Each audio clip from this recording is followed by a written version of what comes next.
Saudara-saudariku yang dikasihi Tuhan, apa yang kerap sukar bahkan menjadi halangan bagi setiap murid Kristus, setiap kita untuk mengikuti Kristus secara sungguh-sungguh. Umumnya yang menjadi halangan bagi kita mengikuti Kristus secara sungguh-sungguh adalah kelekatan. Kelekatan inilah yang kerap menjadikan kita tidak bersungguh-sungguh mengikuti Kristus. Saudara-saudariku yang terkasih, dalam bacaan Injil ini kita diberikan contoh bagaimana seseorang yang ingin mengalami hidup kekal itu, memperoleh hidup kekal itu, datang kepada Yesus, mengatakan tentang hal itu.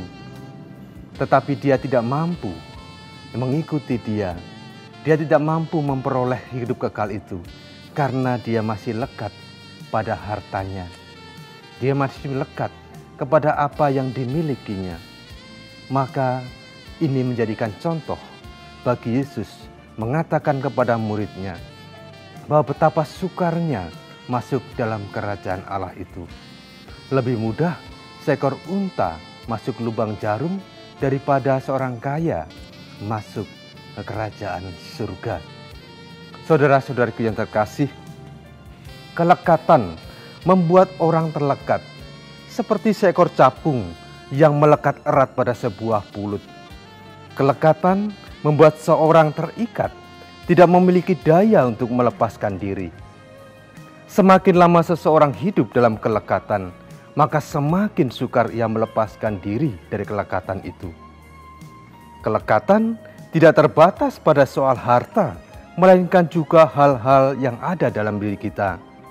Lekat untuk dipuji, lekat untuk dihargai, lekat untuk senantiasa melihat, yaitu senantiasa dihormati dalam setiap kegiatan dan pelayanan kita. Hal-hal yang lain yang ada dalam diri kita, kerap kali itu membuat kita menjadi halangan bagi kita untuk sungguh-sungguh mengikuti Kristus. Saudara-saudariku yang terkasih, mengikuti Kristus tidak hanya menjadikan sesuatu beban, tetapi mengikuti Kristus itu menjadi sebuah sukacita jika kita mampu lepas dari kelekatan kita. Mengikuti Kristus tidak lagi menjadi sesuatu yang membuat kita berat, tetapi mampu membuat kita menjadi sukacita dalam mengikuti Dia. Saudara-saudariku yang terkasih, Yesus sendiri sudah memberikan teladan akan hal itu. Dia yang Allah mau turun ke dunia menjadi manusia seperti kita. Ia yang kaya mau miskin supaya kemiskinan itu kita menjadi kaya.